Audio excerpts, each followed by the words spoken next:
hajar. Oh, jangan bawa batu hajar, Bang. Nanti ku hajar kau. Jangan bawa batu hajar. Yesaya 54 nomor 11, hai yang tertindas, yang dilanggar angin badai, yang tertindak, yang tidak dihiburkan, sesungguhnya aku akan meletakkan atasmu dari batu hitam dan dasar-dasarmu dari batu hitam. Hati-hati bicara dengan saya, Bung. Hati-hati.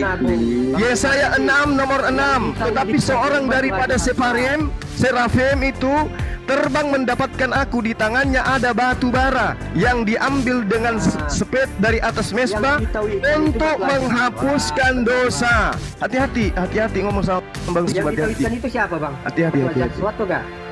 Batu hajar aswad Yesaya 66, tetapi seorang daripada serafim itu terbang mendapatkan aku, di tangannya ada batu bara, di mana batu bara itu untuk kemudian menghapuskan dosa. Yesaya 6 nomor 7. Hati-hati ngomong dengan saya, hati-hati. Hati-hati ngomong dengan Bang Suma. Bang Suma memahami Bible. Hati-hati saudara-saudaraku. Hati-hati. Hati-hati, itu tuduhanmu terhadap Al-Quran. Ternyata di Bible, kitabnya orang Yahudi, ada batu yang digunakan oleh Tuhan untuk penghapus dosa. Yesaya 6 nomor 6 sampai nomor 7. Ini bukan Monas loh. Loh, ini bukan medan perang, Bang. Imamat 5 nomor 11, ternyata tepung juga bisa menghapus dosa. Hati-hati dengan saya. Keluaran 29 nomor 14, ternyata sapi juga menghapus dosa. Hati-hati dengan Bang. Sekarang kembali ke topik. Kamu itu seperti Monas. Sekarang kembali ke topik. Hajar aswad itu kok jawabannya di saya tuh piye caranya? Kembali ke topikmu dulu.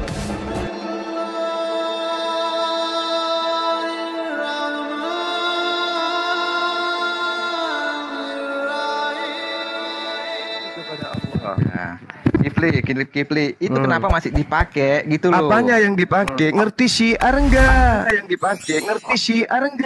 Ngerti Kipli. Kenapa itu syiar masih itu dijadikan apa? syiar? Allah udah tahu itu pagan. Lah, kamu tahu nggak persembahan kepada Dewa Molo itu manusia? Kenapa kamu masih pakai? Kok lari ke situ? Ikut tanya dulu supaya otakmu berfungsi. Kamu tahu bahwa tradisi Yahudi, tradisi Romawi, Yunani, Mesir kuno mempersembahkan manusia itu adalah ajaran Dewa Molo. Kenapa masih dilakukan di agamamu? Apa jawabanmu? Nggak ada yang Apa jawabanmu? Nggak ada yang melakukan, Kipli. Loh, Yesus itu dipersembahkan kepada siapa? Yesus nggak ada dipersembahkan. Loh, kalau dalilnya ada gimana? Mana. Oke. Doif, kamu mute, Doif. Kalau selesai bicara kamu mute. Efesus 5 nomor 2.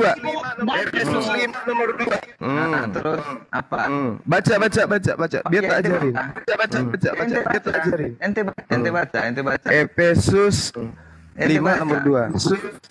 Atau yang simple aja, atau Ibrani 9 nomor 28. Di situ ada kata prospero. Prospero dalam bahasa Yunani. Kalau diartikan dalam bahasa Indonesia dengan jujur, maka itu tertulis dipersembahkan. Ayo. Ente baca. Kitabnya nggak bisa baca. Kitabnya Bang orang nggak bisa Doif, baca. jaringannya Bang Doif. Jadi kamu bisanya apa? Nora, kamu jangan seperti di Monas dong, Nora. Diam aja kamu. Oke, saya baca. Kamu duduk yang tenang. Oke. Kamu duduk. Demikian pula Yesus hanya satu kali saja mengorbankan dirinya. Oke. Lalu kemudian untuk menanggung dosa banyak orang. Sesudah itu ia akan menyatakan dirinya sekali tanpa menanggung dosa untuk menganugerahkan keselamatan kepada mereka yang menantinya. Jadi mengorbankan di sini itu salah terjemah. Jadi yang benar di sini adalah mempersembahkan, prospero. Jadi terjemahan yang sebenarnya adalah demikian pula Yesus hanya satu kali saja mempersembahkan dirinya. Sekarang saya tanya, Yesus mempersembahkan dirinya kepada siapa? Meow.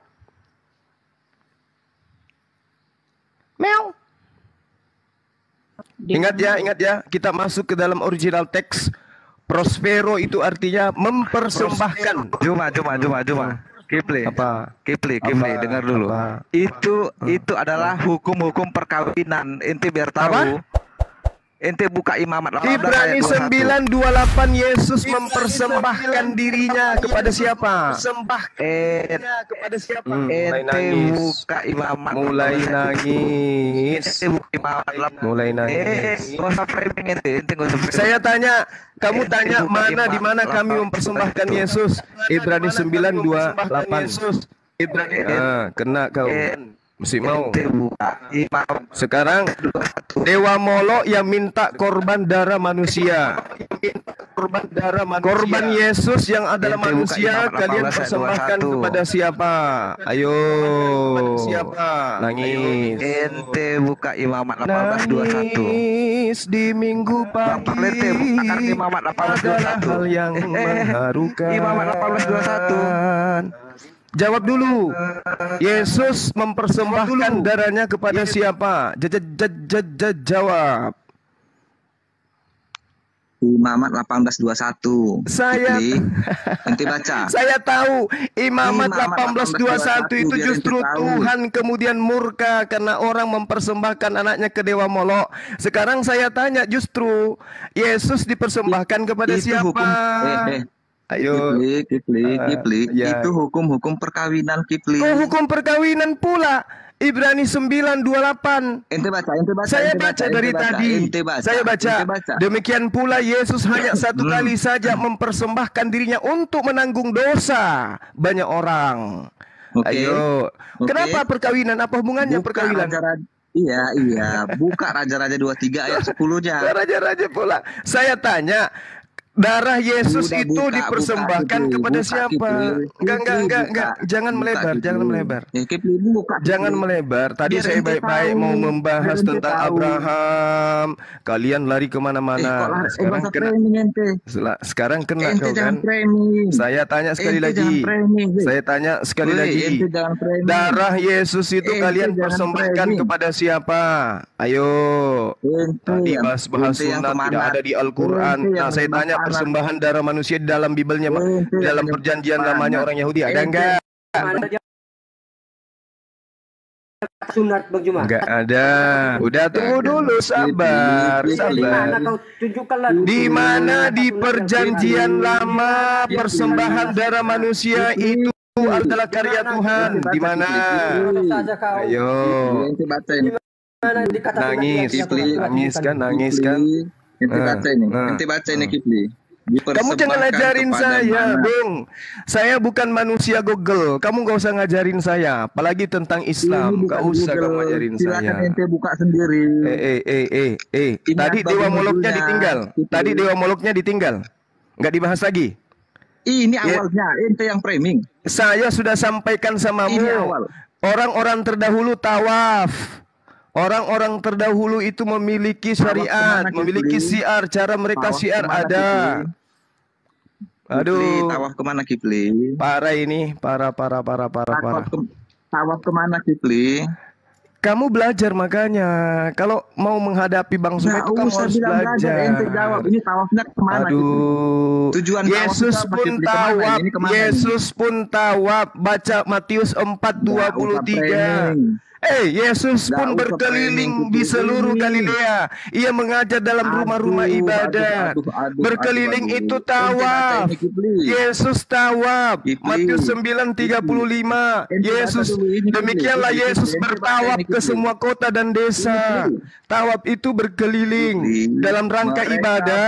melakukan Berkeliling itu namanya ritual yang tawaf. dipersembahkan kepada Dan Yesus melakukan mana? tawaf. La haula wala Kipli, quwata ente baca. illa billah. Udah, kamu gak ada Ente ilmu. baca. Sekarang yang tadi Ibrani Ente 9 baca. tadi 28. Ente baca, ente Gak baca usah ini, kamu ente kayak baca. gitu, Ente gak baca ini. usah. Apa bacanya? Ente Coba. baca, Kipli. HP ku kecil. Baca aja.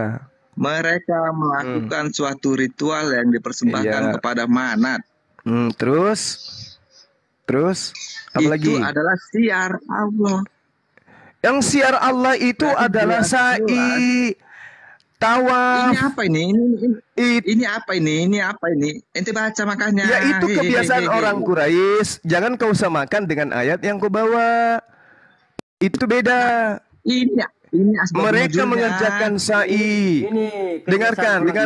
Ini asbab biasanya nuzulnya, kebiasaan Pak. orang Quraisy tetap dipertahankan oleh Islam. Itu.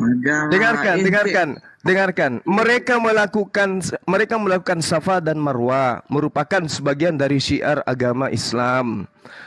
Lalu Allah mengatakan, barang siapa beribadah haji ke Baitullah atau berumrah, tidak ada dosa baginya mengerjakan sa'i antara keduanya. Tidak ada dosa. Apa masalahnya? Apa masalahnya? Di situ sudah jelas tidak ada dosa. Dosa apa yang paling tidak bisa diampuni, Kipli? Syirik, musyrik, kafir. Ini apa? dia jelas. Apa? Orang melakukan Safa dan Marwah itu perintah Allah. Dengarkan. Saudara. Orang melakukan Safa, orang melakukan Marwah itu demi Allah. Kan sudah jelas ayatnya. Oh ini. Inna Safa wal Marwata min sya'airillah. Ini untuk Allah. La haula wala quwwata illa billah. Orang Quraisy, dengarkan, orang-orang Quraisy melakukan sa'i untuk dewa mereka. Umat Islam melakukan sa'i untuk Allah. Apa masalahnya? Sama seperti orang Yahudi, dengarkan, orang Yahudi berkurban untuk Allah, orang Kristen berkurban untuk siapa? Untuk siapa? Dewa Pintar. Jadi apakah kemudian itu sama? Beda.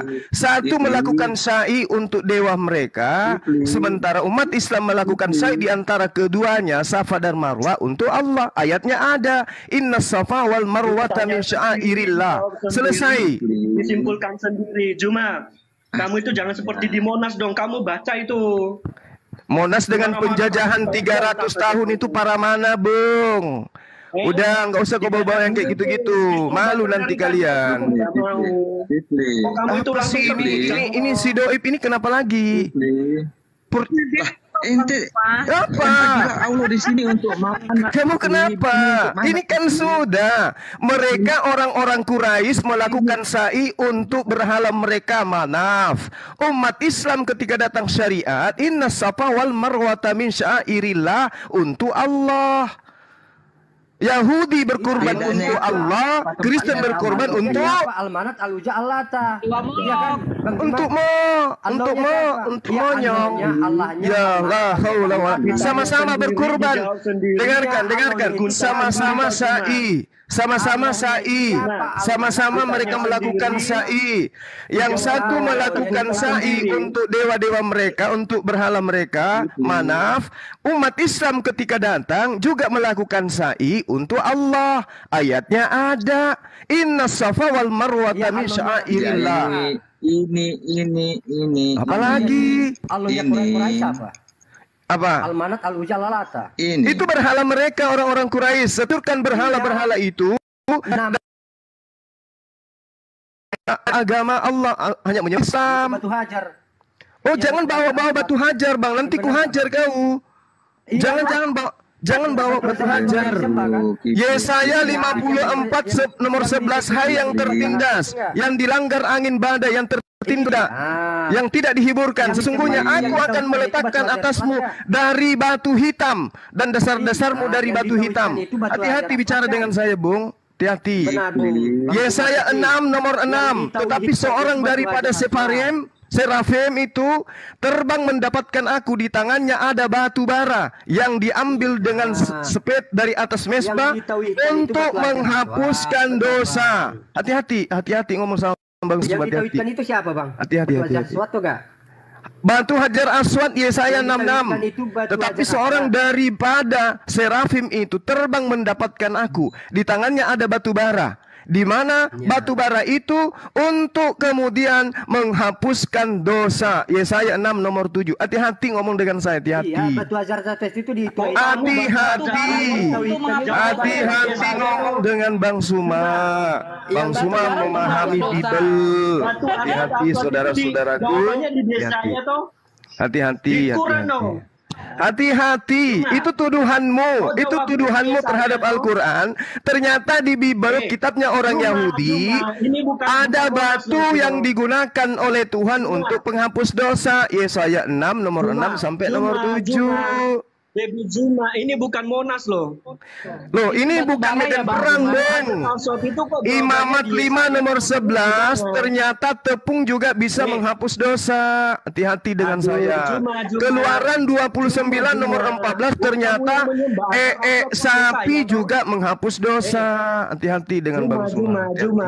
Sekarang kembali ke topik. Kamu tuh seperti Monas. Sekarang kembali ke topik. Sekarang kembali ke topik. Hajar Aswad itu kok jawabannya di saya tuh piye caranya? Kembali ke topik. Kembali ke topikmu dulu. Apa tuh? Pindah Jawabannya lagi. di Yesaya. Pindah lagi dari Sa'i ke batu. Enggak, kalau kamu tadi mengatakan batu Hajar Aswad itu, lalu kamu mengatakan Yesaya itu maksudnya apa? Umat terdahulu semua diberi batu.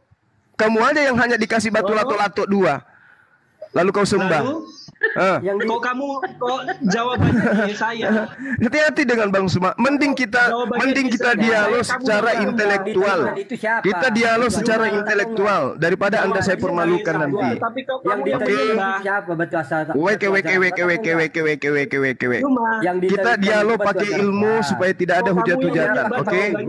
Saya mengajak saudara-saudaraku Kristen yang saya kasihani, mari kita berdialog dengan santun, dengan baik. Takia ente di sini.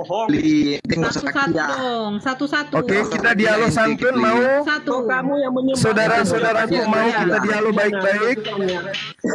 Saudara-saudaraku mau kita dialog baik-baik mau. Ente nggak usah takia. Mau kita dialog baik-baik mau. Ente nggak usah takia. Saya tanya lagi, mau kita dialog baik-baik mau? Intinya ini. Kalian tidak mau dialog baik-baik? Baik-baik mau luar baik-baik. Beginikah ajaran kasih? Kamu nggak baik-baik kok. Loh, saya ngajak membahas masalah Nabi Ibrahim. Ini ajaran rahmatan lil alamin. Saya mengajak membahas Nabi Ibrahim yang kalian pertentangkan kepada saudari saya, Akhi Uftinora. Kalian nyerang-nyerang beliau tadi. Sekarang saya ajak, mari kita bahas Ibrahim. Oke, silakan. Menyerang-nyerang. Siapa yang menyerang? Dia Udah. Baik, saudara, kita bahas Nabi Ibrahim. Oke. Baik. Nabi Ibrahim, Bang Zuma. Ya, di Al-Quran menyatakan gini, Bismillahirrahmanirrahim. Wa may yargabu an millati Ibrahim illa man safiha nafsa. Berarti Allah ente manat ya. Dipli. Walaqad istafainahu fid dunya wa innahu fil akhirati laminas sholihin. Berarti Allah itu penerus itu belum kamu tuntaskan itu Juma. Loh, ini gimana teman-teman Kristen? Saya katanya ajaran kasih. Jangan pakai jurus Monas dong Juma. Ada apa kau bawa Monas? Kenapa? Ada apa? Jangan pakai jurus Monas dong. Ya. Kamu tahu ndak itu korban 40.000 jiwa yang ada di mana-mana di seluruh pelosok tanah air itu korban dari siapa itu? Apa agamanya? Juma. Gemetaran, ngamuk. Udah kita diskusi baik-baik aja. Enggak, kamu kita yang clearkan dulu ya, penyebab Kipli. Jawabannya di Yesaya itu kenapa tadi? Satu-satu dulu. Gimana ini teman-teman? Satu-satu. Berarti kamu jangan kebakaran jenggot. Berarti SWT. Udah. Enggak, aku diam dari tadi. Satu-satu Aku diam Doif. dari tadi. Iya, kamu diam dari nunjukin tadi. itu udah selesai dijelaskan Bang Zuma. Kalau kamu ngeyel membantah terserah kamu gitu loh. Enggak ada yang selesai. Enggak ada yang selesai. Ini enggak ada yang selesai. Udah selesai. Orang kafir Quraisy melakukan sa'i untuk berhala-berhala mereka. Oke, itu sebelum Islam datang, saudaraku. Begitu Islam datang, Allah menggariskan agar mereka melakukan sa'i kepada Allah. Kan ayatnya saya sudah bacakan tadi kan? Iya kan? Inna safa wal marwata min sya'airi Allah. Allah bukit. Ini ada sini. Nih Allah. Coba Anda lihat konteksnya. Emang Allah bukit. Sesungguhnya Safa dan Marwah merupakan sebagian syiar ajaran Allah. Kan ada tuh. Maka barang siapa, dengarkan. Dengarkan, Bung. Anda bertanya, saya menjawab.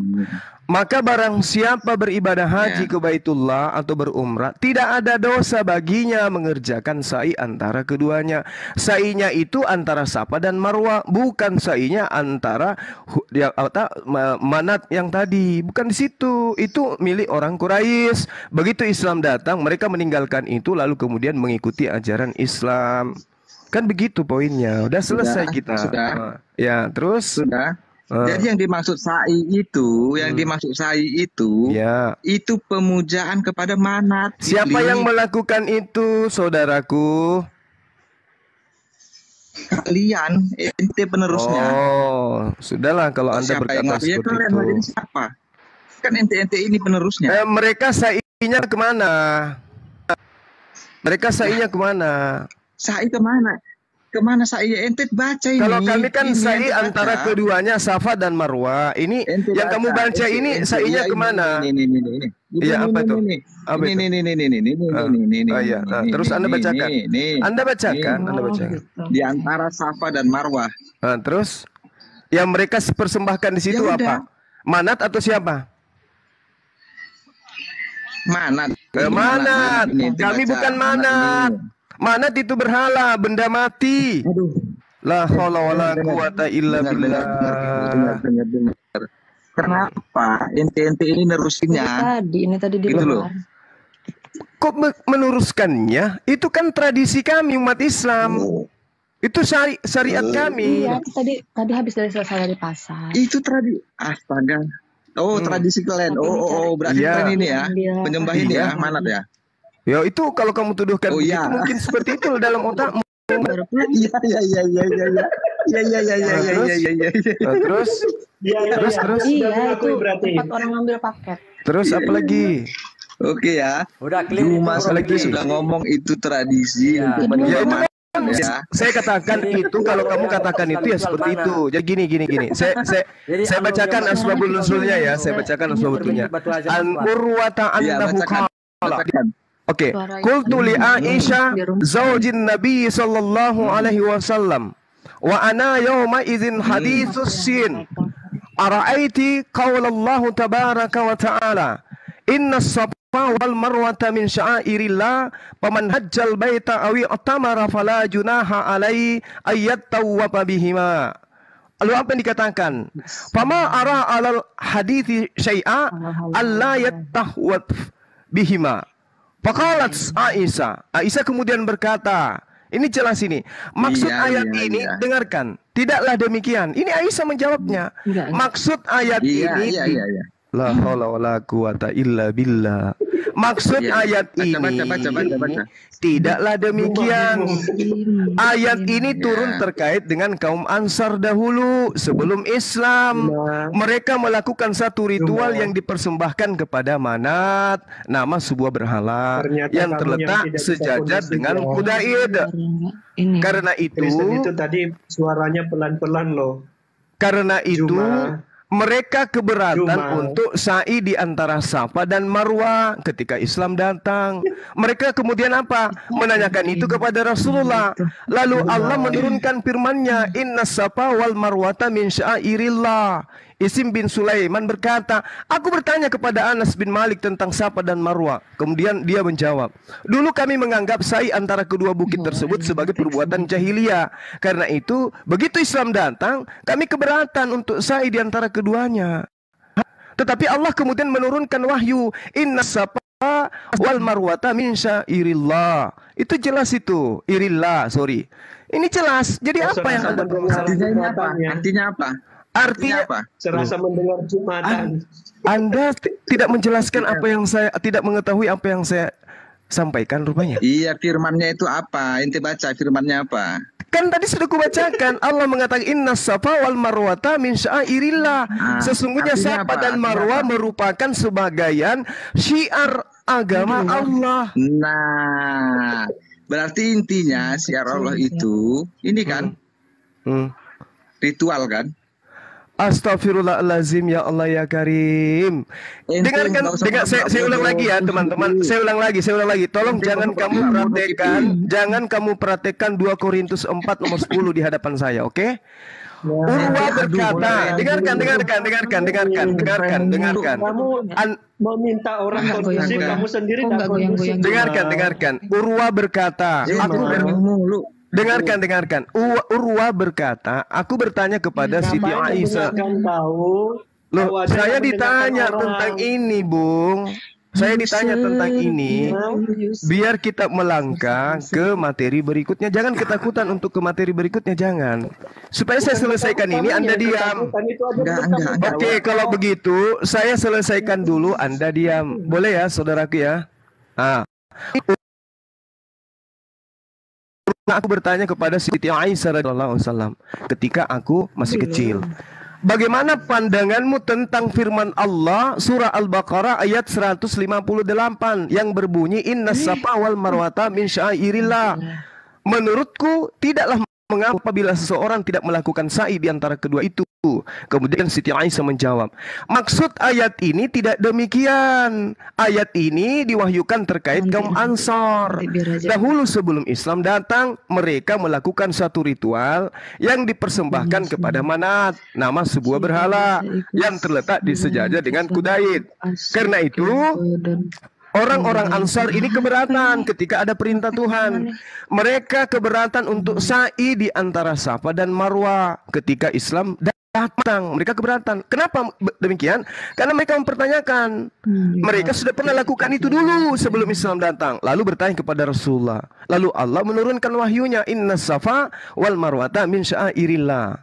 Lalu Izim bin Sulaiman berkata, aku bertanya kepada Anas bin Malik tentang Safa dan Marwah. Kemudian Anas bin Malik menjawab, dulu kami menganggap sa'i antara kedua bukit tersebut sebagai perbuatan jahiliyah. Karena itu, begitu Islam datang, kami keberatan untuk sa'i di antara keduanya. Namun ternyata Allah mewahyukan bahwa untuk sa'i antara Safa dan Marwah itu diperbolehkan oleh Allah. Itu adalah bagian dari syiar. Gitu. Sudah paham? Sudah paham sampai di sini? Iya. Oke, ritual apa sekarang syiar pindah. itu? Sekarang kita ritual la haula wala quwata illa billah. Sekarang kita pindah ya ke materi berikutnya ya. Oke. Di dalam kitabnya orang Yahudi, dengarkan. Di kitabnya orang Yahudi diterangkan Keluaran 23 nomor 17. Dengarkan. Shaloshi regalim tu hakli. Asayana. Dengarkan dulu. Astaga. Itulah Gantian framing kan sudah tuntas ini, Bung. Sudah itu tuntas. ritual apa? Tunggu dulu disangga cuma. Ente cuma mau disangga rupanya. Itu ritual apa? Mau disangga.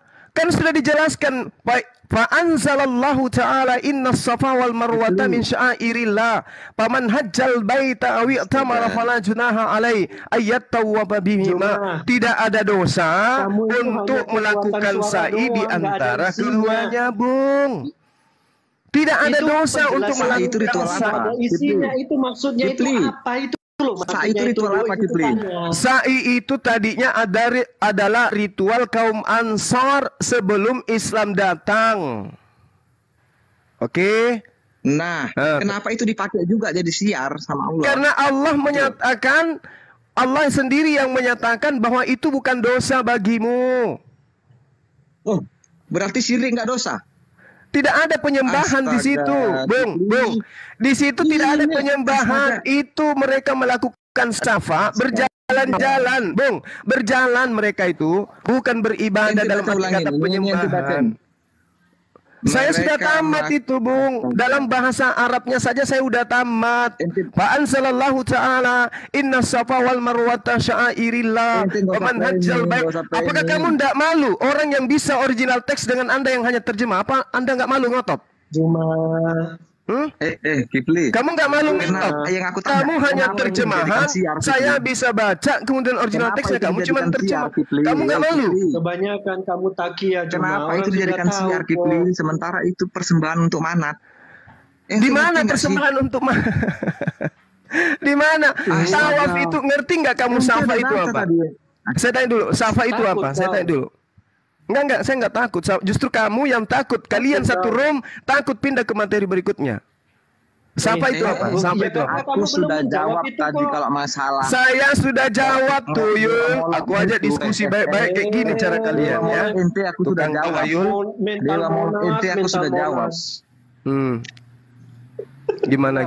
Sekarang ente tinggal bilang aja itu saya itu kenapa di sementara itu. Kan tadi saya sudah jelaskan toh Bung. Sa'i itu adalah salah satu bagian daripada ritual haji, ibadah kepada Allah, ritual kepada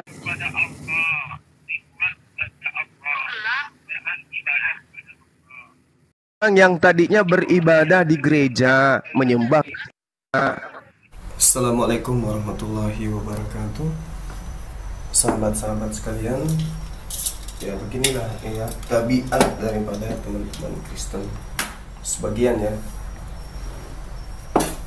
Kita mau dialog baik-baik, kita aja dialog baik-baik, tapi ya cuman kayak begini cara mereka berdialog. Oke, kita naik lagi. Ya ulang lagi bang, kita ulang. Kita lanjut lagi. Lanjut dong, gas. Masih sore nih bang, masih sore bang. Mana teman kita yang tadi? Ini nih. Ya ditarik aja lagi nih. OTW katanya, oke tunggu wae. Oke tunggu wae. Jadi saya tadi udah jelaskan itu memang tradisi orang Ansar sebelum Islam datang. Siap. Dari sekte mana bang? Katolik. Aku di Protestan bang, GPI ya.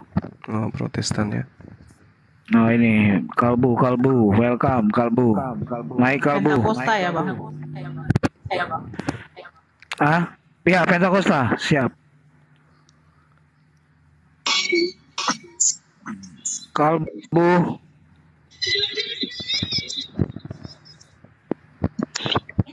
Itu user itu nama aslinya sih bang, FYP. Lengkap tadi kenapa nih panas ya? Panas. Makanya aku bilang jangan panas, santai, relax. hati membakar telapak kaki siang itu di sebuah terminal. Bang Kalbu, welcome bang. Oh ganti akun dia. Aduh, banyak kali akunnya bang. Putus Mbak Reva. Gimana kabarnya? Baik. Mbak Reva dari sekte mana? Protestan juga. Bukan. Muslim aku. Muslim. Islam. Iya. Ya Allah. Tapi sering ku tengok di komal-komal teman kita. Iya. Teman juga di sini. Tapi Islam. Siapa yang teman di sini?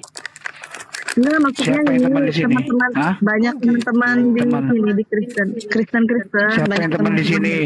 Di sini teman siapa? Bang Ica. Coba yang teman siapa? Assalamualaikum warahmatullahi wabarakatuh. Enggak, maksudnya banyak teman-teman di sini.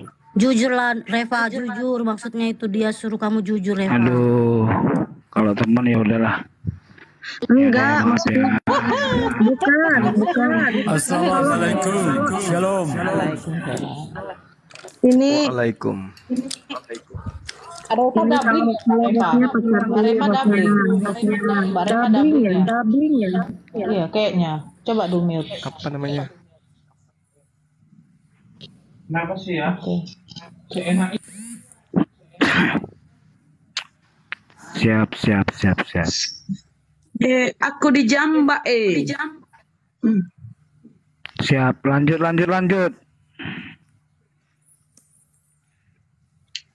Ada gurunda. Assalamualaikum, Ukhti. Ini mak aja dibawa bang. Bang Wa. Waalaikumsalam gurunda. Assalamualaikum warahmatullahi wabarakatuh. Semua gurunda. Iya. Tadi ini teman kita. Ini ya room Kristen ya. Iya, betul. Oh, oke. Lanjut gurunda lanjut. Iya, yang tadi itu udah selesai sebenarnya terkait dengan surah Al-Baqarah ayat 158. Jadi kita harus akui memang asbabul nuzulnya itu ketika kemudian Urwah berkata kepada Siti Aisyah, istri Rasulullah. Dan asbabul nuzulnya itu jelas.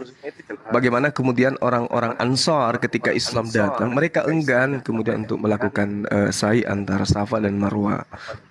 Kenapa? Karena mereka sudah pernah lakukan sebelum Islam datang, dan itu untuk syiar mereka terhadap pemberhalaan terhadap Manaf. Makanya kemudian Allah memberikan legitimasi. Legitimasinya jelas. Inna Safa, sesungguhnya Safa wal Marwa, antara Marwa, min syairillah, itu adalah sesuatu yang disyariatkan oleh Allah.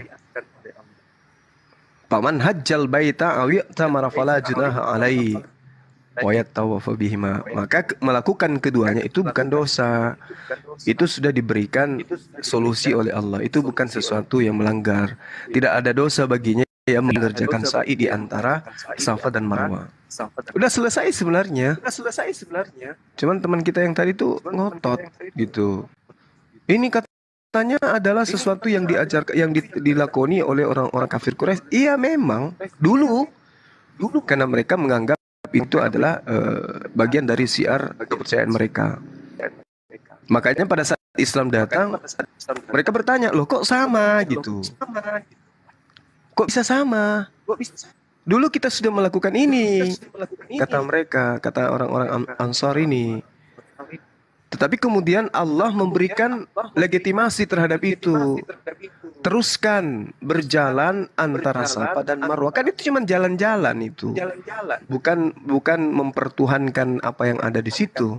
Tetapi ibadah jalan kaki. Antara Safa dan Marwah. Itu aja pun masalahnya.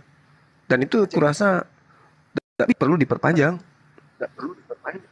Tadi tuh mau membahas ini loh, bahas sebelum saya naik kan saya mendengarkan Ukhti Nora ditanya-tanya tentang Nabi Ibrahim dan seterusnya.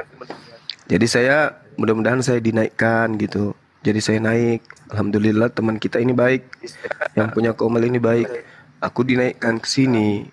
Aku mintalah untuk bahas ini. Kejadian 12. Kemana Nabi Abraham setelah Nabi Abraham itu melakukan perjalanan jauh ke bagian timur, ya arah ke timur. Nah, di situ dia mendirikan rumah pertama kali disebut Mesbah atau Baitel atau Betel yang ada di timur. Ini yang ingin saya tanyakan. Rumah pertama itu adalah rumah yang pastinya berkesan karena yang mendirikan itu adalah bapak para nabi. Makanya aku tanya, rumah itu sekarang mana? Karena Salomo juga punya rumah, Daud juga punya rumah. Yang ada di Yerusalem sana, Masjidil Aqsa. Nah sekarang rumah yang didirikan oleh Nabi Ibrahim itu mana? Karena Nabi Abraham itu secara tradisi memberikan dua rumah ibadah, yang satu untuk Ismail, yang satu untuk Ishak. Yang Ishak Masjidil Aqsa, yang Ismail yang dibuatkan oleh Abraham itu apa namanya dan itu di mana? Ini yang sedang kita cari. Kalau pakai Al-Quran jangan, teman-teman tidak akan percaya. Nah kita pakai Kejadian 12. Nabi Abraham itu mendirikan rumah ibadah pertama kali, mendirikan mesbah. Nah rumah itu di mana sekarang? Boleh dong kita cari, boleh dong kita tanya. Karena teman-teman kita kan menolak Masjidil Haram, menolak Ka'bah. Dengan begitu kita minta mana rumah pertama yang didirikan sebelum mendirikan Masjidil Aqsa itu mana? Ini udah sering kami bahas, Kristen yang mampu menunjukkan. Gitu loh Ukti. Sehingga teman kita harus bertahan di Al-Quran 158 tadi, bertahan di situ supaya enggak. Saya tahu alasannya supaya tidak pindah ke tema ini. Di kejadian 2 kan jelas itu, kejadian 21, kejadian 22, kejadian 23 kan runutannya itu jelas tuh. Nah di kejadian 12 Abraham mendirikan bait suci. Dia pergi ke pegunungan bagian Negeb. Negeb itu selatan artinya sebenarnya.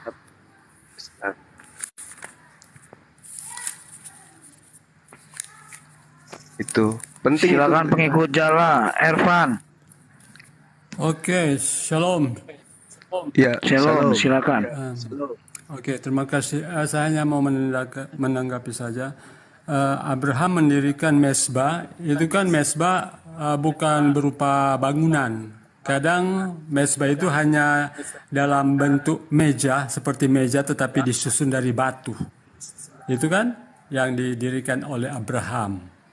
Tapi kalau dalam bentuk bangunan, sepengetahuan saya tidak ada mungkin ya, dalam bentuk bangunan. Tapi kalau dalam bentuk seperti meja disusun batu dalam batu-batu disusun kemudian dalam bentuk meja, kemudian itulah yang dikatakan mezbah pengorbanan.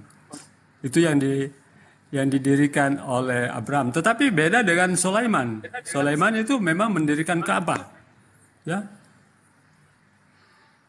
Tapi kalau nabi-nabi yang lain mungkin ya tidak ada sepengetahuan saya ya.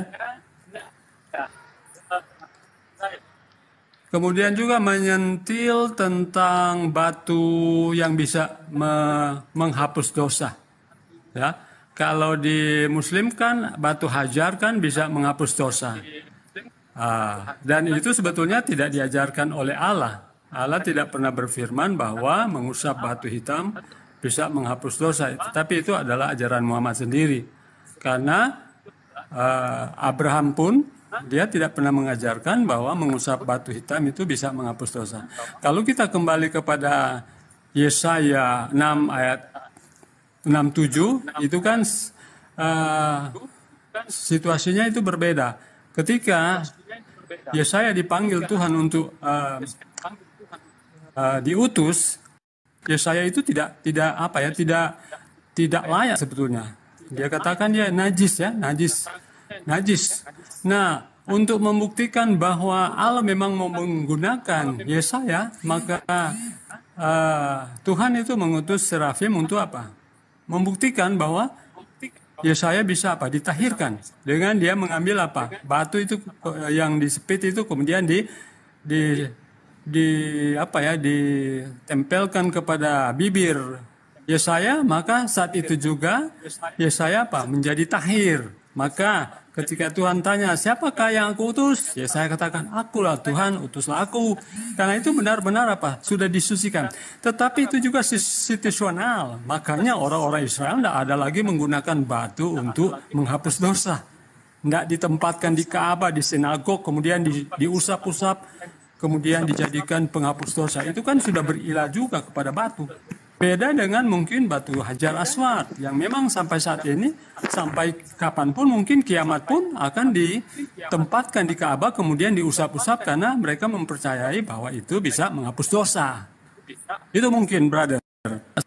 Iya, baik. Jadi yang saudara katakan barusan di Yesaya 6 nomor 6 itu dan juga di nomor 7-nya, ia menyentuhkan kepada mulutku serta berkata, lihat, ini telah menyentuh bibirmu, maka kesalahanmu telah dihapus dan dosamu telah diampuni. Kan jelas sekali di sini bahwa ternyata tradisi terdahulu menyentuh bibir kepada batu artinya cium, dan itu adalah merupakan prosesi di mana itu adalah prosesi penghapusan dosa. Ini jelas ini. Jadi kalau ada kemudian agama yang mengajarkan prosesi itu, lalu kemudian Islam juga melakukan prosesi itu, apa yang keliru? Kok dikatakan mempertuhankan, memberhalakan, berarti yang dialami oleh Yesaya ini, yang diceritakan oleh Yesaya ini berarti mempertuhankan batu gitu? Kan tidak. Bahkan kalau kita lihat Imamat 5, dengan tepung pun dosa bisa diampuni. Bahkan kalau kita melihat di Keluaran 29, mohon maaf, kotoran lembu pun bisa menghapuskan dosa. Jadi Apa yang kita pungkiri di sini? Makanya muncul pertanyaan yang tadi. Abraham mendirikan bait ini di mana? Bait yang pertama didirikan itu pasti berkesan. Di mana bait itu? Kalau tidak dikatakan itu adalah Ka'bah Mekah, ya sudah. Mana coba? Karena di dalam kitabnya orang Yahudi di Kejadian 13, ternyata Abraham ini adalah seorang musafir dia. Abraham jalan dari tempat keliling dia. Lalu kemudian dia mendirikan bait. Dia mendirikan mesbah. Nah, terus mana mesbah itu? Mana bait itu? Ada enggak yang bisa menunjukkan? Karena ini nggak mungkin tidak berkesan ini. Sedangkan Masjidil Aqsa aja berkesan. Sampai berapa turunan, berapa dekade kemudian itu masih ada sampai hari ini. Maka wajib kemudian bait pertama kali yang didirikan Abraham itu juga ada, dilestarikan sampai hari ini. Nah, kalau bukan Ka'bah lalu yang mana? Silakan. Tadi kan saya sudah katakan, Abraham itu mendirikan mesbah, bukan bait. Jadi harus bedakan bait Allah dan mesbah. Mesbah itu kan hanya digunakan untuk mempersembahkan. Jadi tidak dijelaskan dalam Alkitab bahwa dia mendirikan bait Allah, tetapi mesbah. Mesbah apa fungsinya mesbah? Mesbah itu fungsinya kan untuk apa? Mempersembahkan korban. Kemudian datang lagi kepada tepung, ya, kemudian darah hewan, itu situasional, ya, itu hanya pada waktu itu. Tidak ada lagi orang Israel mempersembahkan tepung untuk penghapusan dosa, dan juga situasi yang dialami oleh Yesaya, ya, Nabi Yesaya itu beda, ya. Pada waktu itu kan dia tidak layak untuk menerima panggilan. Tetapi untuk membuktikan bahwa dia layak, maka Tuhan menunjukkan apa? Sarananya, yaitu dengan apa? Menyentuhkan bara kepada mulutnya. Tetapi itu pun hanya pada waktu itu. Beda dengan batu hitam. Batu hitam itu sudah jadi permanen di Mekah, kemudian dijadikan ya sarana penghapus dosa. Sedangkan itu tidak dicatat dalam Al-Quran, ataupun Allah tidak pernah berfirman bahwa mencium Hajar Aswad itu menghapus dosa. Tidak ada itu. Kemudian kalau Anda bilang kotoran hewan itu menghapus dosa, tidak ada ayatnya yang mengatakan kotoran manusia, kotoran hewan itu menghapus dosa. Kalau Anda baca dengan teliti, ya, kalau Anda baca dengan teliti, sebetulnya yang mana yang menghapus dosa? Tidak ada satu ayat yang mengatakan bahwa kotoran ataupun kulit itu menghapus dosa. Kalau Anda teliti. Tetapi kalau kita cuma menghafal, ya, kita gunakan baca Alkitab seperti Anda menghafal Al-Quran, mungkin Anda akan temukan bahwa kulit dan kotoran itu bisa menghapus dosa. Tetapi coba Anda baca ayat sebelumnya, ya. Jadi yang dijadikan korban itu kan harus diletakkan di atas mesbah. Apakah kulit dan kotoran itu diletakkan di atas mesbah? Tidak kan? Jadi kalau Anda cuma baca sepintas, pasti Anda katakan, oh, rupanya kulit dan kotoran menghapus dosa, ya. Tetapi kalau Anda baca dengan teliti ayatnya, Anda tidak akan menemukan bahwa kotoran dan kulit itu menghapus dosa. Asal Anda baca dari ayat 10. Kalau ayat 14 memang di situ itulah yang menghapus dosa. Padahal kalimat sebelumnya itu yang mana yang dipersembahkan? Yang diletakkan di atas mesbah. Apakah kulit dan kotoran? Tentunya tidak kan? Ketika orang Israel mempersembahkan korban bakaran, yang dikorbankan itu diletakkan di atas mesbah. Apakah kulit itu diletakkan di atas mesbah? Tidak. Apakah kotoran? Apalagi kotoran, ya. Oke, jadi tidak ada kotoran kulit yang bisa menghapus dosa. Oke, baik. Silakan. Jadi, oke, baik. Yang pertama yang saya tanggapi dulu yang terkait dengan Nabi Ibrahim. Coba Bapak lihat data yang saya sajikan tadi. Kemudian ia pindah dari situ ke pegunungan di sebelah timur Betel. Betel itu kan bahasa Ibrani, Pak. Dua kata di situ digabung menjadi satu. Bait El. Itu dalam bahasa Ibraninya Bait El. Bait itu adalah rumah, El itu adalah Allah atau Allah. Bait El berartinya apa? Baitullah. Bait Allah. Atau Bait Allah. Atau Baitullah. Ini Abraham yang mendirikan ini. Kalau dikatakan Baitel itu berarti sesuatu tempat di mana itu bisa dikategorikan sebagai bangunan. Betel dia, Betel. Betel itu bahasa Ibrani dari dua kata. Jadi Abraham mendirikan itu. Ini yang tidak ada Kristen yang mampu menjawab. Betel pertama yang didirikan Abraham itu di mana? Terus yang kedua terkait dengan Keluaran 29. Saudara saya mengatakan ambil dari data nomor 10, kubacakan. Kemudian haruslah kau bawa lembu jantan di depan kemah pertemuan. Lalu haruslah Harun dan anak-anaknya meletakkan tangannya di atas kepala lembu jantan itu. Nomor 11, haruslah kau sembelih lembu jantan itu di hadapan Tuhan di depan pintu kemah pertemuan. Nomor 12, haruslah kau ambil sedikit dari darah lembu jantan itu dan kau bubuh dengan jarimu dan pada tanduk-tanduk mesbah. Dan segala darah selebihnya haruslah kau. 13, kemudian kau ambil segala lemak yang menutupi isi perut, umbai hati, kedua buah pinggang dan segala lemak yang melekat padanya, dan kau bakarlah di atas mesbah. Tetapi, nah ini pengecualian. Tetapi daging lembu jantan itu, kulitnya dan kotorannya haruslah kau bakar habis dengan api di luar perkemahan.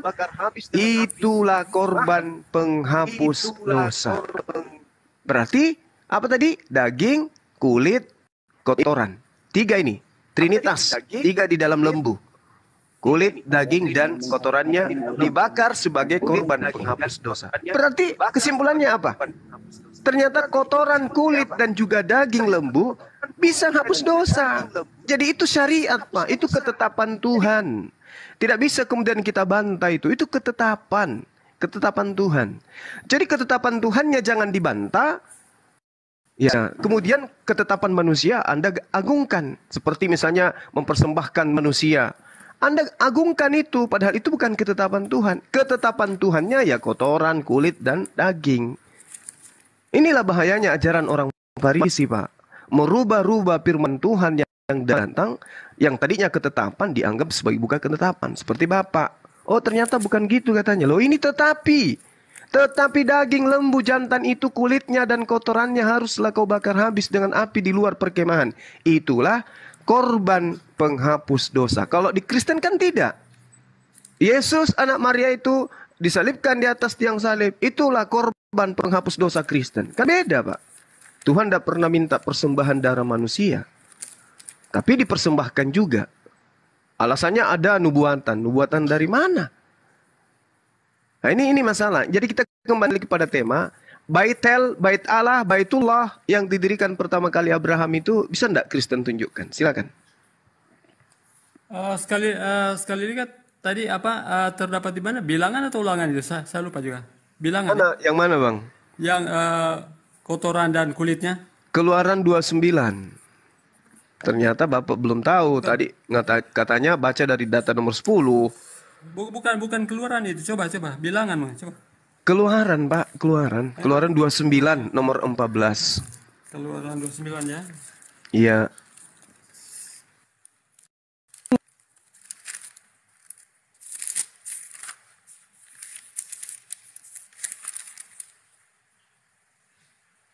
Oke. Keluaran 29 ya. Ayat 10 kita mulai ya. Kemudian haruslah kau bawa lembu jantan itu ke depan kemah pertemuan. Lalu haruslah Harun dan anak-anaknya meletakkan tangannya ke atas kepala lembu jantan itu. Ayat 11. Haruslah kau sembelih lembu jantan itu di hadapan Tuhan di depan pintu kemah pertemuan. 12. Haruslah kau ambil sedikit dari darah lembu jantan itu dan kau kau bubuh dengan jarimu pada tanduk-tanduk mezbah.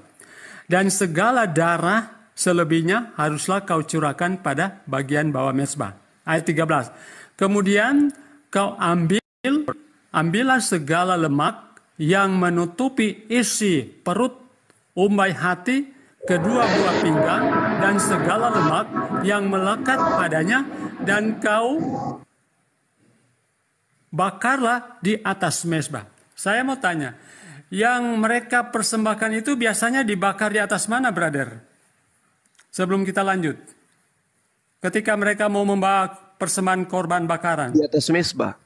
Di atas mezbah ya. Kemudian, apakah darah dan kotoran itu dibakar di atas mezbah? Ya. Mana dalilnya kotoran itu dibakar di atas mezbah? Dia dicurahkan ke tanduk-tanduk mezbah dan juga bagian bawah mezbah. Berarti yang dibakar di atas mezbah bukan kulit dan kotoran kan? Bukan. Setuju? Dia dibakar di luar perkemahan, Pak. Jadi bukan itu yang menghapus dosa, tetapi yang menghapus dosa adalah yang diletakkan di mezbah. Makanya orang Israel di zaman Abraham pun ketika dia mau mempersembahkan Ishak, dia meletakkan apa? Di atas mezbah. Ya, di atas mezbah. Jadi kalau yang kulit dan kotoran itu di luar, ya, di luar. Jadi bukan itu yang menghapus dosa, tetapi yang menghapus dosa yaitu yang dibakar di atas mezbah. Saya kira itu. Ya, tapi Anda membantah dalil ini berarti. Dalilnya kan jelas, Pak. Tetapi daging lembu jantan itu kulitnya dan kotorannya haruslah kau bakar habis dengan api di luar perkemahan. Itulah korban penghapus dosa. Ini dalil yang mengatakan, Bapak bantah dalil ini. Ya, saya bantah karena apa? Yang dipersembahkan yang menghapus dosa adalah yang ditaruh di atas mezbah, bukan di luar. Ya, itu kan memang sambungannya. Yang sisa itu dibakar di luar habis. Jadi yang dipersembahkan yaitu di atas mezbah. Kalau yang di atas mezbah itu bakaran, Pak. Korban penghapus dosa. Itu di atas mezbah. Jadi bukan di luar, bukan di luar. Orang Israel semuanya yang di luar perkemahan itulah korban penghapus dosa. Oh, bukan itu, Pak. Yang penghapus dosa yaitu apa? Yang di atas mezbah. Yang di atas mezbah. Anda tidak paham, ya? Oke. Makanya saya pahamkan. Oke, baik. Nah sekarang korban penghapus dosa ini apa aja tadi? Darah. Apa lagi? Ya, darah ada. Daging. Kemudian daging. Terus? Ya. Ada di ayat 13 kan? Iya, terus? Umbai. Di sini kemudian kau ambil segala lemak yang menutupi isi perut. Umbai hati, kedua buah pinggang, dan segala lemak yang melekat padanya. Dan kau bakarlah di atas mezbah. Dan kau bakarlah di atas mezbah. Termasuk sebelumnya darah ya. Darah dipercikan.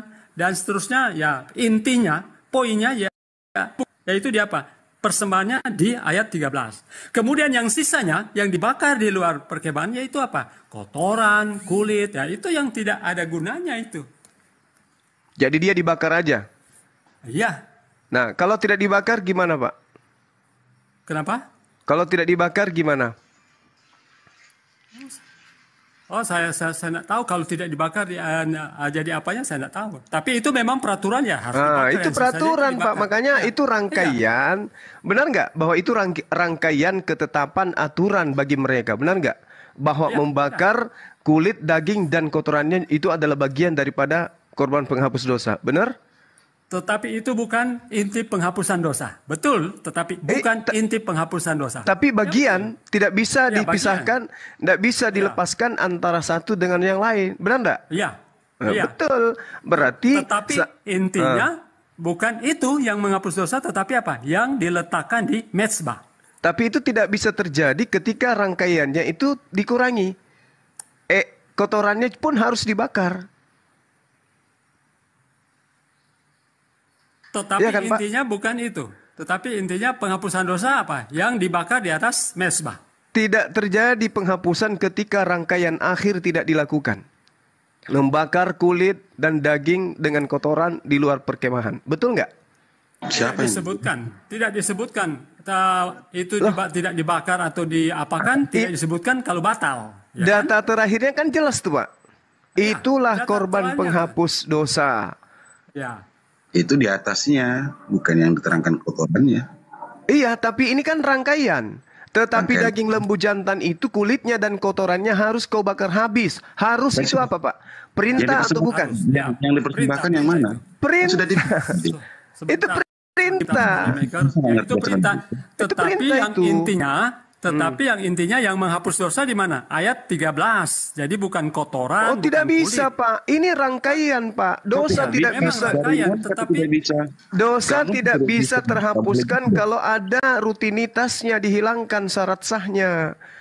Makanya ada perintah haruslah. Perintah haruslah itu adalah perintah, itu ketetapan. Iya, makanya dilihat konteksnya. Gitu dong. Jadi tidak bisa.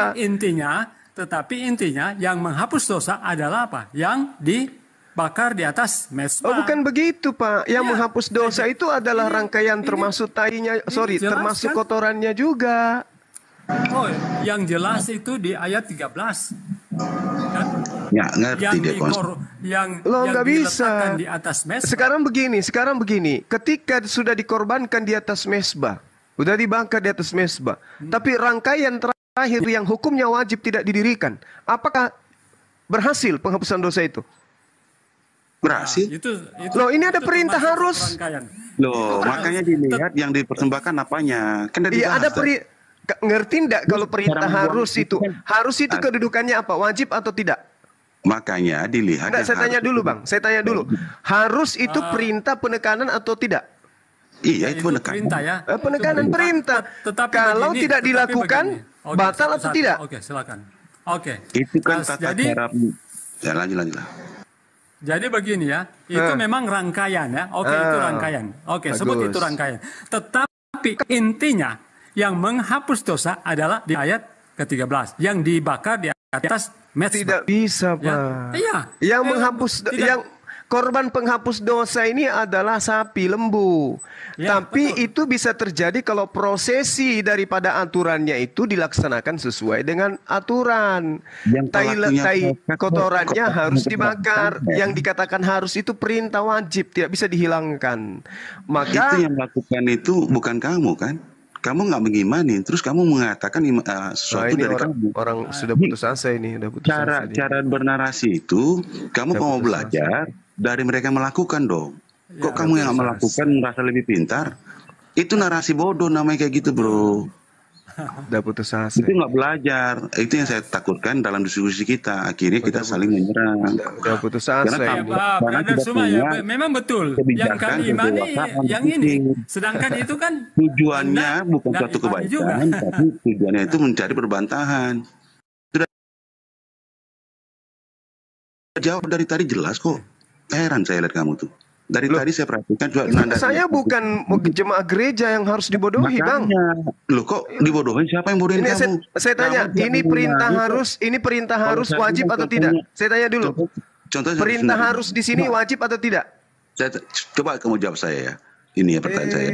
Itu Siti Khadijah dihalalkan Muhammad pakai agama apa? Saya diam aja kok kau jawab. Silakan kau jawab. Contohnya seperti itulah pertanyaan saya. Ini dulu yang gue perintah harus ini itu hukumnya wajib dari rangkaian daripada prosesi korban penghapus dosa ini. Kamu beri pengertian itu diantaranya adalah kulit, kemudian daging, itu lebih besar pahalanya menerangkan tentang akidah kamu. Ini pasti nih, jadi nggak bisa dibantah kecuali hanya keluar kosong. Diam kan. Sedangkan saudara saya yang lebih senior, pengikut jalan lurus itu sudah mengiyakan. Ini ada yang kesurupan. Makanya selalu mencari klaim, mencari bahasa-bahasa yang tidak bagus. Oh, ini saya cuma meluruskan saja. Tadi kan tuduhannya batu hapus dosa. Jadi saya punya hak jawab bahwa tradisi yang dilakoni orang Yahudi, rangkaiannya diantaranya membakar tai kotoran lembu, itu adalah bagian rangkaian wajib di dalam korban penghapusan dosa gitu. Kalau kamu bisa menerangkan secara akidah kenapa jadi kesurupan Anda ini? Pahalamu besar. Jadi kesurupan. Ada, cuma pembodohan. Apa pengajaran yang benar cuma memalukan. Jangan sampai saya menyanyi lagu Thailand loh di sini. Makanya malu kan, nggak bisa jawab. Oke. Oke, lanjut Bang, pengikut jalan lurus. Oke, begini.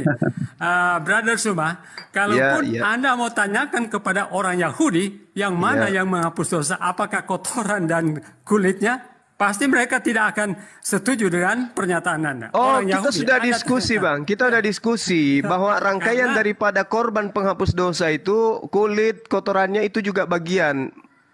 Ya, itu Trinitas ini daging, kulit dan kotorannya itu wajib hukumnya dibakar di luar perkemahan. Itu adalah korban penghapus dosa. Zuma, kamu diskusi dengan siapa Zuma? Saya tanya namanya. Jadi kalau misalnya saya diskusi dengan orang Kristen, sama-sama bukan kitab kita ini, Bung. Ini kitabnya orang Yahudi.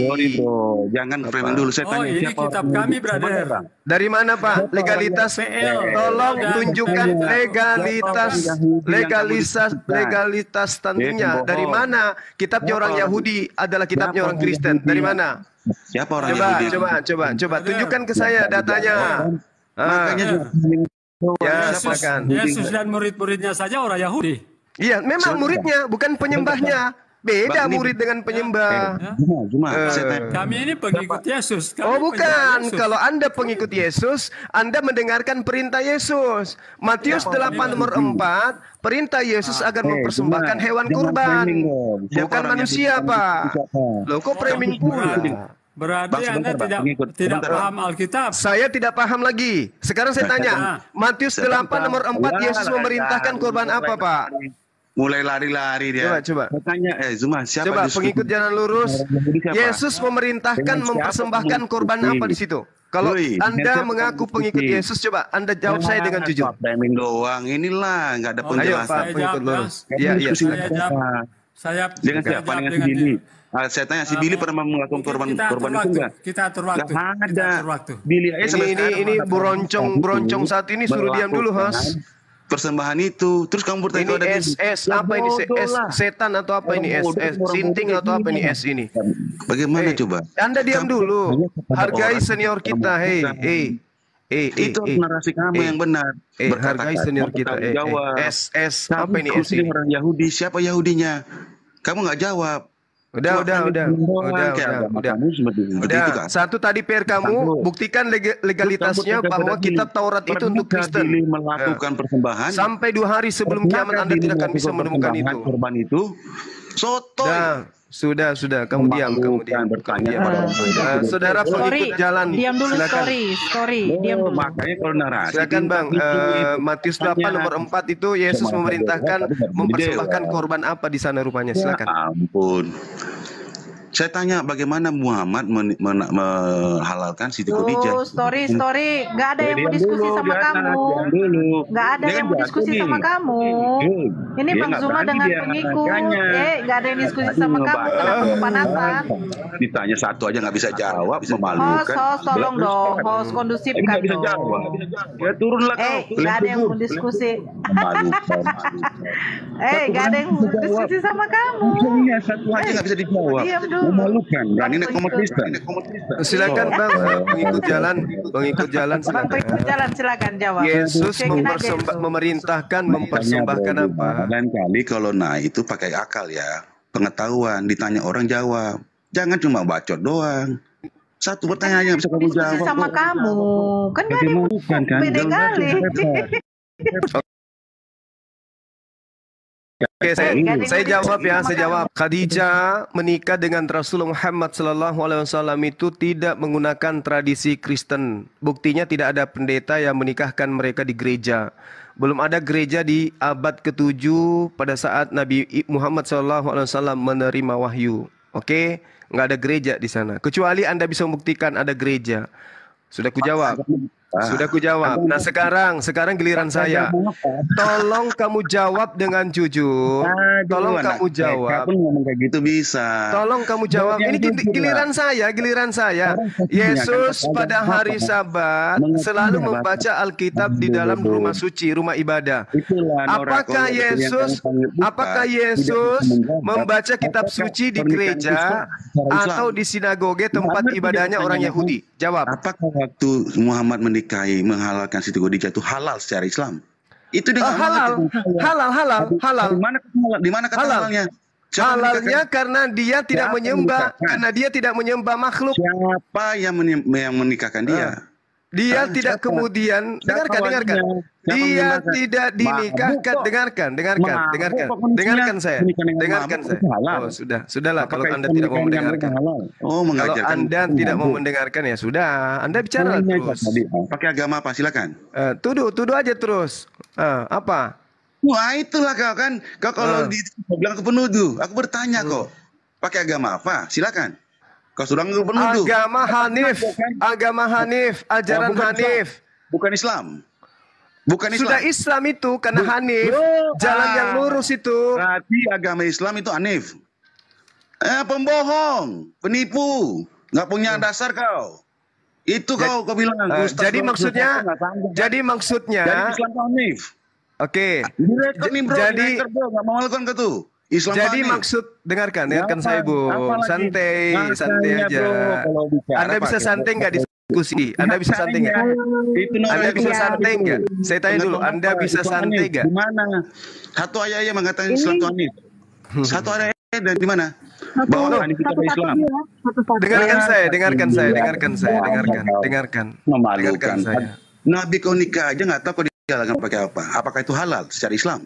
Nggak tahu kau. Emang sudah ada Islam waktu itu? Menurut kamu syariat Islam sudah ada? Gue tanya pakai agama apa?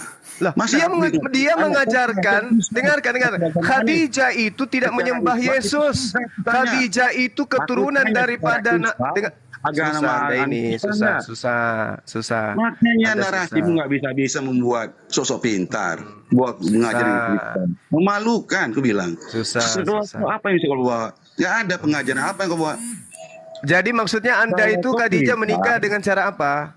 Aku tanya kau kan tuh agamamu, nabimu. Iya, saya kan udah tanya. Kau nggak tahu.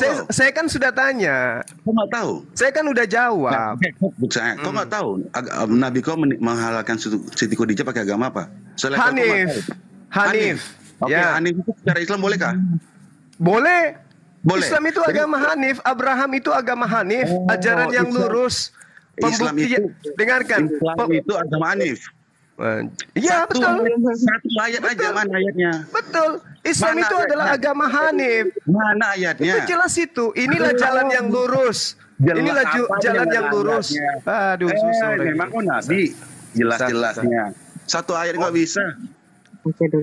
Saya boleh menjelaskan tidak ini? Anda bisa diam nggak? Aku sudah kena ini peringatan. Saya bisa menjelaskan tidak? Supaya teman-teman mengerti lah. Jangan kesurupan. Boleh saya jelaskan tidak?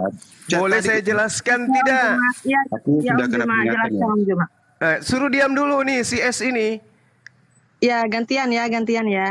Ini kewajiban saya untuk menjawab. Yang pertama yang harus kamu tahu, Khadijah binti Khuwailid itu memang memiliki paman seorang yang bernama Waraka. Tahu kita, tapi Waraka itu bukan Kristen.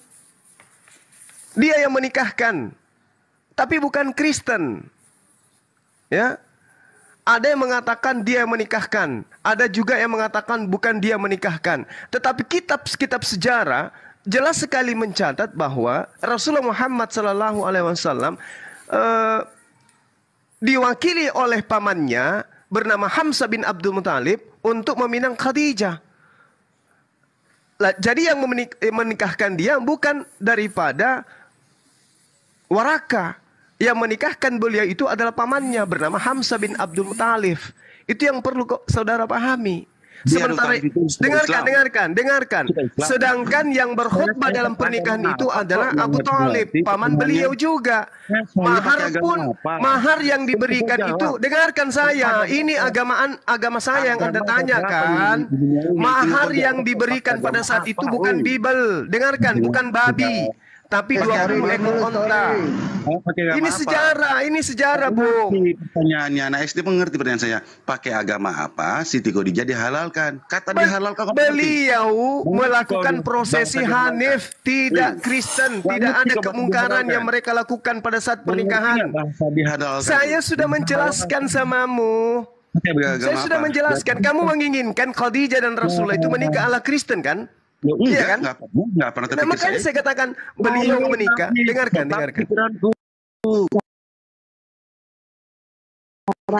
Tanya dari kau yang ajarannya kan sudah jelas. Saya katakan Hanif, mereka bukan penyembah manusia, mereka bukan penyembah berhala, mereka Hanif, mereka hidup di zaman Patra, jawab kan, bukan Islam kan?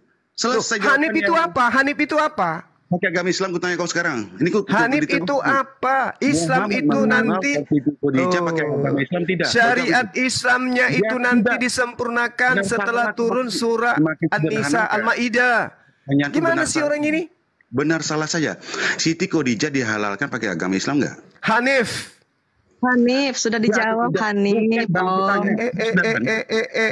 dijawab. Siti Khadijah secara Hanif pakai agama Islam. Hanif bukan agama bengkok, nyembah manusia bukan. Agama Islam tidak. Iya itu tidak aja, susah kali kau jawab. Lah kan sudah kubilang, Hanif itu adalah agama tauhid. Anak SD itu kalau ada pertanyaan benar salah nih. Nggak bisa dijawab pakai Hanif. Iya. Bang Zuma, dia telinganya terlalu kebanyakan air. Waktu di baptisnya kebanyakan air masuk. Bang Zuma, jadi dia nggak tahu. 1+1 sama dengan 2. Benar salah? Benar. Begini host, kondusifkan dulu host. Pada waktu ada yang berbicara, di-mute-kan. Kalau nggak biar enak dengarnya. Memalukan. Jangan buat premisi. Gimana? Memalukan nggak kau tuh? Apa yang memalukan? Kenapa? Om sorry. Kenapa? Pakai agama Islam. Benar salah? Saya katakan agama Hanif. Al-Quran menjelaskan itu. Dia aja benar salah tahu jawab benar atau salah. Mana bisa sih orang ini? Bahasanya 30 nggak ada itu. Benar salah. Mengerti nggak pertanyaan aku? Apa? Kamu tanya apa? Dihalalkan oleh Muhammad pakai agama Islam. Benar salah? Benar. Masih mau kurang. Masih kurang. Islam. Iya, Hanif itu agama Islam. Hanif itu Islam. Udah dijawab. Makanya kalau mengklaim itu memalukan. Agama Hanif agama Islam. Jadi kalau intinya dia nggak terima Bang Zuma. Intinya dia nggak terima itu aja. Dia nggak terima. Aroda Hanifan Musliman. Kenapa sakit hati kali Anda ini? Malu kau kan. So hebat. Bicara agama orang lain tentang dinikahkan dengan agama Kristen di suatu gereja pakai pendeta. Ini pendetanya bernama Hercules. Udah dijelaskan beliau dinikahkan oleh pamannya Hamzah Abu Thalib yang berkhutbah kemudian. Gak malu. Tidak halal. Hanif itu agama tauhid. Loh, sekarang gue tanya kau, emangnya Siti Khadijah pernah mengucapkan 2 kalimat syahadat? Hanif itu agama tauhid. Khadijah tidak menyembah kemudian selain daripada Allah. Kajiannya kan, seorang itu menjadi Islam jika dia mengucapkan 2 kalimat syahadat. Kapan? Oh tidak, belum tentu. Tidak. Dia orang yang di dengarkan saya. Ya Allah. Luar biasa. Agama baru dia. Jadi Islam kawan-kawan tidak perlu jadi mengucap 2 kalimat syahadat. Orang gila. Saya ada pengajaran baru. Orang gila. Saya katakan kamu gila. Maaf ya bos. Diskusinya baik-baik ya. Ya diskusinya baik-baik ya. Nih tadi gini. Jadi kalau sebentar kak, supaya tadi dia ngerocek, diam aja. Aku sedikit aja kalian semua bela dia. Kenapa? Sedikit story. Telinga kau tuh udah kepenuhan air waktu kamu dibaptis selam. Kepenuhan air. Keluarkan dulu ya, disedot dulu ya, disedot dulu gitu. Gitu ya. Gitu ya. Disedot dulu. Jadi begini, sekarang saya mau nanya sama kamu. Ketika ada pernikahan di gereja, kenapa harus pergi ke Dukcapil lagi untuk membuat apanya? Aktenya. Ayo saya tanya, kenapa mesti ke Dukcapil? Sementara kalau kita Muslim menikah di KUA itu sudah tercatat di negara loh. Kenapa kalian tidak tercatat di negara? Nah, jelaskan dulu. Satu pertanyaan. Kenapa? Berdua. Iya. Dia nggak bisa jawab ke Kak Reva. Pakai agama apa? Aku berasa lagi. Ini hanya bisa keluar kosong orang ini. Menjadi Islam itu tidak perlu mengucapkan kalimat syahadat. Menurut Ustadz Zuma, jelas itu rekam baik-baik saudara. Dia nggak mau dengar. Dia nggak mau dengar. Islam itu Hanif itu Islam. Diam dulu. Hanif itu agama tauhid. Tanya dasarnya bagaimana? Yesus itu Hanif, Musa itu Hanif. Oke, keturunan Abraham itu Hanifan Musliman. Di mana Zuma? Wa ma ana minal musyrikin. Itu jelas itu. Qul sadaqallah fattabi'u millata Ibrahim hanifan wa ma kana minal musyrikin. Sudah jelas itu. Udah. Sekarang giliran saya bertanya. Boleh enggak? Biarin Mbak Reva, biarin aja Mbak Reva. Loh, udah selesai kan? Udah selesai. Hanif itu Islam. Oke, sekarang giliran saya bertanya.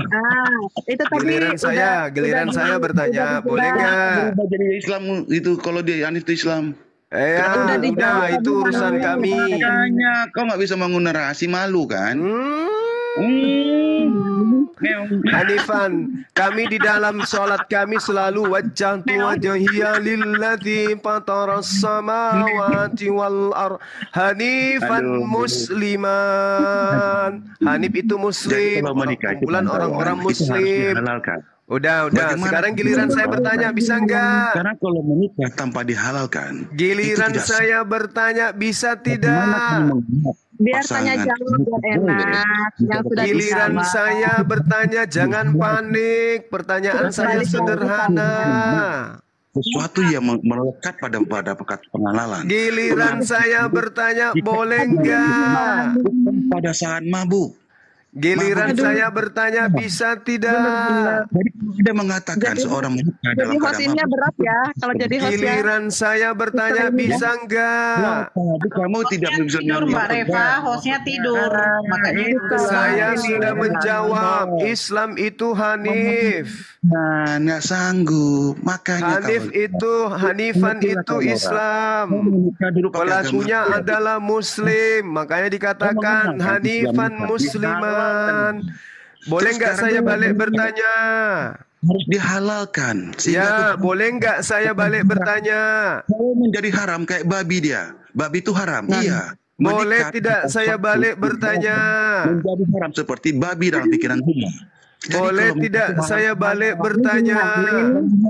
Karena haram itu babi, melekat pada babi. Boleh tidak saya balik bertanya? Harus dihalalkan. Jangan diharam. Ini enaknya harus tanya jawab. Boleh tidak saya balik bertanya, Bu? Gini. Coba diam dulu. Sekarang kau minta bertanya, nggak sanggup karena pas satu pertanyaan saja. Bagaimana nabimu yang kamu muliakan itu? Story.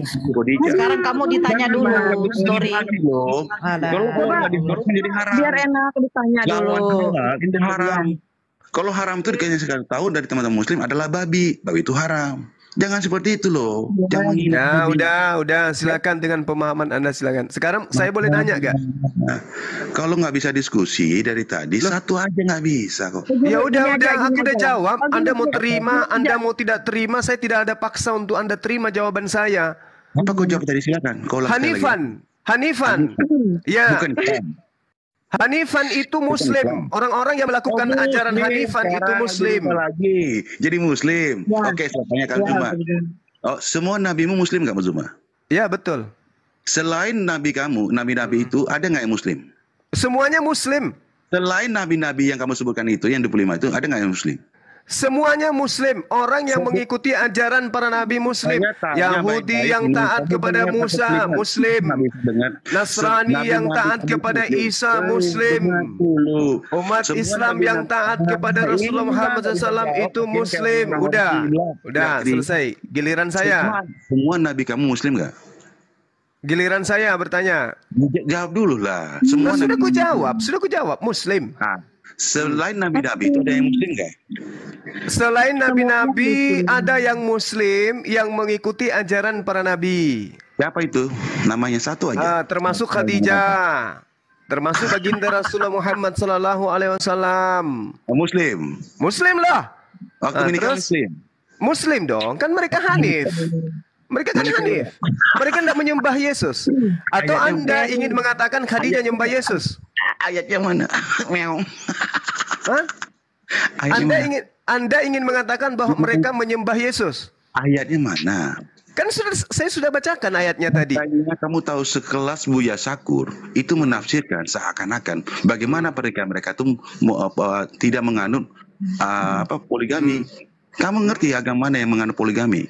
Apakah Muhammad punya istri waktu masih menikah dengan Siti Khadijah? Belum, karena beliau dengarkan, karena beliau belum mendapatkan mandat untuk kemudian mengajarkan Islam itu secara menyeluruh kepada seluruh umat manusia. Siapa? Buya Sakur. Buya itu, bro. Lu gelar urusannya dengan saya. Mau Buya Kingkong, mau Buya Sayur, enggak ada urusannya dengan saya. Lu gelar lu apa? Mau Buya Sayur, mau Buya Kangkung Singkong, apa urusannya dengan saya? Story. Sekarang giliran saya dong. Giliran saya dong. Giliran saya boleh enggak nih? Story kamu ditanya, maunya nyocor. Giliran saya boleh enggak nanya? Satu pertanyaan aja, boleh enggak? Memalukan, nggak bisa apa-apa ini. Ya, boleh, nggak apa-apa, enggak masalah. Sekarang kita buktikan Anda boleh. Sekarang bisa nggak saya tanya? Cuma saya ingatkan kamu. Saya boleh nggak bertanya? Gantian bertanya. Buya Sakur yang punya umat Zuma. Saya tidak peduli mau Buya Sakur, saya tidak kenal. Oke. Landasan saya Al-Quran. Landasan Al-Quran. Tilka ummatun walakum ma kasabatum wala tus'aluna amma kanu ya'malun. Saya nggak peduli dengan siapapun itu, mau dia Buya Sayur, mau dia Buya, saya nggak peduli. Rujukan saya Al-Quran, paham Anda? Oke. Giliran saya boleh bertanya nggak, Bos? Boleh nggak saya bertanya, Bos? Tanya dia, tanya aja. Pertanyaan saya, pertanyaan yang seimbang dengan pertanyaan Anda tadi. Oke. Menurut Nora, kamu sudah dengar? Diam. Sebentar. Diam. Giliran saya. Kamu sudah mendengar kata semua tadi. Sekarang coba kamu terangkan. Saya ingin tahu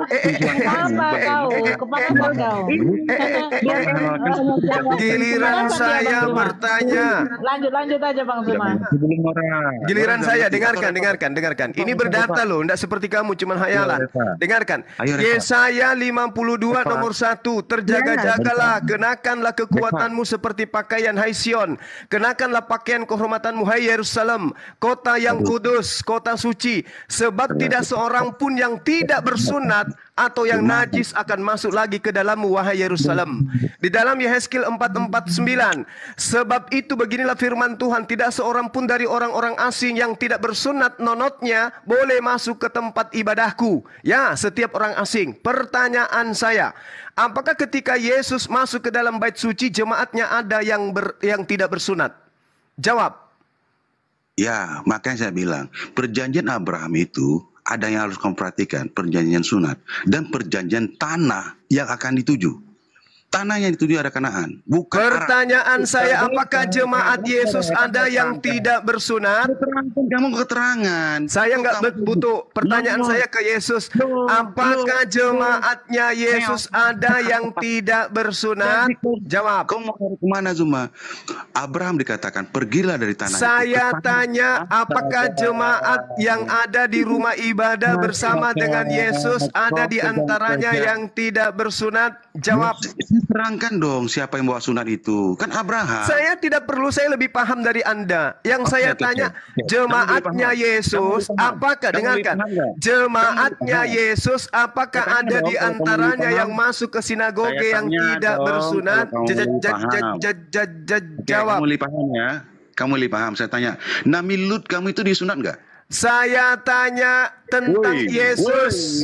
Saya tanya tentang Yesus. Apakah jemaatnya ada yang Kristen? Lu kan pintar tidak bersunat. Nabi Jawab. Lut itu bersunat nggak? Lu kan pintar katanya lebih tahu. Nabi Lut kamu itu bersunat nggak? Saya bertanya, apakah Yesus punya jemaat yang kulupnya, nonotnya tidak dipotong? Jawab. Nah, udah mulai jorok dia. Saya tanya, baginda kamu sunat nggak? Saya punya giliran ini bertanya.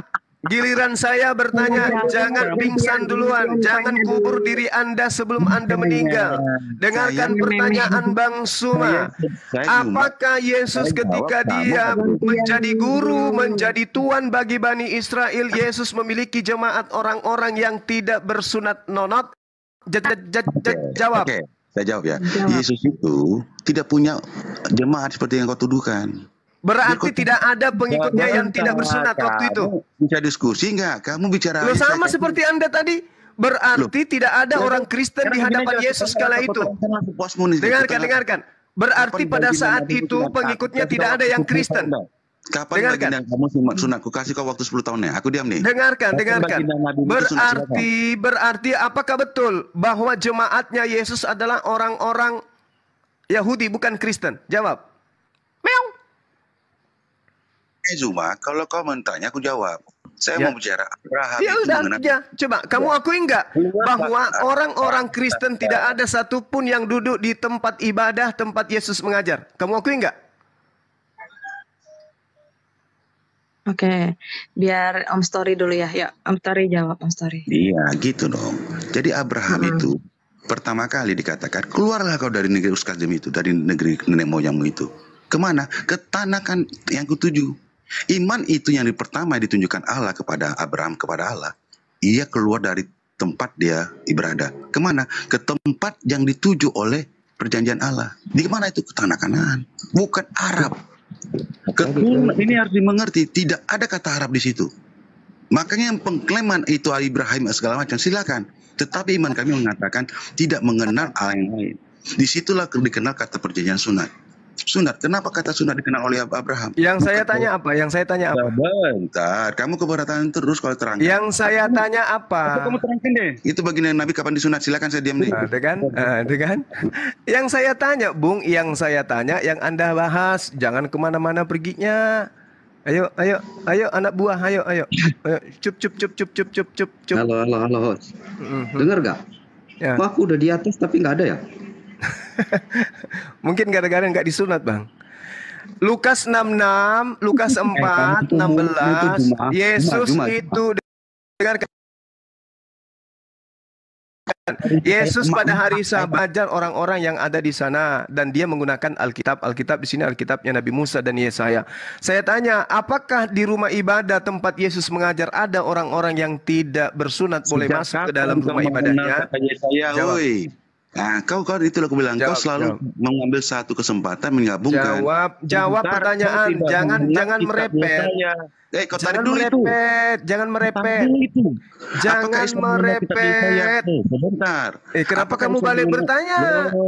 Pertanyaan saya, di dalam kitab Lukas, baik itu bab 6 maupun bab keempat, diceritakan Yesus pergi ke Nazaret, tempat di mana di situ ada rumah ibadah. Pertanyaan saya, apakah ketika Yesus masuk ke rumah ibadah, di jemaatnya itu diantaranya ada orang yang tidak bersunat, boleh masuk ke dalamnya? Jawab. Mengalahkan pendusta-pendusta biar kau tahu. Kerjaku ini mengalahkan pendusta-pendusta. Kau bilang Islam mengenal kata Yesaya. Di mana? Satu ayat aja. Jawab dulu. Jawab dulu. Tarik dulu itu, baru kita diskusi. Jawab dulu. Saya mengatakan Yesus masuk ke bait suci membaca kitab Yesaya, membaca kitab Taurat. Nah, pertanyaan saya, apakah jemaatnya Yesus itu ada di antaranya orang-orang yang tidak bersunat? Jawab. Penipu kau tuh Zuma. Islam tidak mengenal. Dengan satu pertanyaan tadi. Sebentar kak. Ini penipu kak. Dia katakan Islam mengenal Yesaya di mana? Tidak ada. Saya katakan itu nggak ada. Saya katakan Yesus masuk ke sinagoge, mengajarkan Taurat dan kitab Yesaya. Itu yang kukatakan. Nah, pertanyaan saya, ketika Yesus masuk ke sinagoge, gedung yang adalah merupakan rumah ibadahnya orang Yahudi, apakah orang yang tidak bersunat boleh menjadi jemaat Yesus? Jawab. Saya bilang tadi, Yesus itu belum punya jemaat di situ. Jelas apa saya? Di dalam kitab pada hari Sabat, Yesus, dengarkan, pada hari Sabat, Yesus masuk ke rumah ibadah sinagoge, lalu mengajar. Yesus mengajar. Yesus mengajar. Apa yang diajari oleh Yesus? Tadi kau aku ngomong, kau suruh aku diam. Dia ngomong nggak? Anda mengatakan Yesus tidak punya jemaat. Yang pembohong siapa? Yang pembohong siapa? Om Juma, bentar. Ini kita selesaikan dulu jawaban dari Om Story, baru kita sanggah lagi. Kalau dia enggak ini kan baik. Ya, kalau dia beda jawabannya baru disanggah ya, biar enak kita ya. Baik. Pertanyaan saya, Lukas 6 nomor 6, dengarkan. Pada satu hari Sabat, Yesus masuk ke rumah ibadah sinagoge, gedung tempat ibadahnya orang Yahudi. Beliau mengajar. Pertanyaan saya, adakah orang yang tidak bersunat menjadi jemaat Yesus di sinagoge? Jawab. Oke. Kita harus belajar dulu ya sejarah sunat ini dari mana. Kok belajar ke sejarah? Bentar. Apa hubungannya sejarah? Kau jawablah. Kenapa lari ke sejarah? Pak, ini pertanyaannya sebenarnya gampang. Ada atau tidak? Dia jawab langsung ke sejarah. Sebenarnya nggak nyambung. Gitu loh. Ada tidak itu aja jawab. Story. A-D-A. T-I-D-A-K. Mengerti Anda? Timbul. Itu. Aduh, susah kali. Kalau udah kepepet ya kayak begini dia. Reva, kenapa kau nggak bela aku, Reva? Halo sayang Reva. Saya dipotong-potong, kau nggak bela aku, Reva. Kamu jadi murid saya aja, Story. Mau ndak gratis tanpa perpuluhan? Belajar Bible sama aku yuk. Cuma kasihan aku loh Bunga. Kau nggak bisa mencerahkan umat. Kau memalukan semua. Dari tadi kau nggak ada memberikan pencerahan pada umat. Apa jawabanmu ketika saya tanya Lukas 6 nomor 6? Orang yang dinamakan pendakwa itu sejarah yang dibahas. Sejarah. Tentang akidah. Itu kau harus mengerti. Sejarah yang harus kau pertahankan. Sejarah yang dibahasnya. Saya tanya Lukas 6 nomor 6. Apakah ada jemaah Yesus yang tidak bersunat di situ dalam kurung Kristen? Adakah? Jawabannya apa? Jawabannya apa? Kalau cadong tidak tuh jangan kan ini Bang Kawan. Bang As. Jangan sampai saya nyanyi lagu Thailand lah di sini ya. Oh. Tapi tidak ini nah. Ya, saya masih menunggu jawaban dari saudara Story.